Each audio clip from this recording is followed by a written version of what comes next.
ఎప్పుడూ లక్ష్మీదేవి శ్రీ మహావిష్ణువు యొక్క పాదములను సేవించి ఆయనలో కలిసిపోయింది. అంటే ఎందుకంటే ఆయనకి కాళ్ళు నొప్పా ఏమిటి? ఎప్పుడు ఆయన పాదముల దగ్గర కూర్చుని ఎందుకు అలా ఒత్తించుకుంటూ ఉంటాడు? లేకపోతే ఆయనకి స్త్రీల మీద ఏమైనా చులకనా? ఆ కాళ్ళు పట్టించుకోవడం ఏమిటి అని మీరు అనుకోకూడదు. దాని వెనక ఒక రహస్యం ఉంటుంది. ఆవిడ ఆయన పాదములు పట్టింది తప్ప ఆయన పాదములు పట్టమని అడగలేదు. ఆయన పాదములు పట్టింది అన్న మాటకు అర్థం ఏమిటంటే ఆమె ధర్మపత్నిగా ఆయనని అనుగమించింది.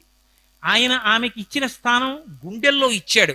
లక్ష్మీం క్షీరసముద్రనాజతనయాం శ్రీరంగధామీశ్వరీం ఈశానాం జగతోస్య వెంకటపతేర్ విష్ణోః పరాం ప్రేయసీం తద్వక్షస్థల నిత్యమాసరసికాం తక్షాంతి సంవర్ధినీం పద్మాలంకృత పాణిపల్లవ యుగాం పద్మాసనస్తాం శ్రియం వాత్సల్యాది గుణోజ్వలాం భగవతీం వందే జగన్మాతరం గుండెల్లో పెట్టుకున్నాడు. అంటే భర్తని అనుగమించిన భార్య ఎవరుంటుందో ఆమె ఆయన గుండెల్లోకి చేరుతుంది.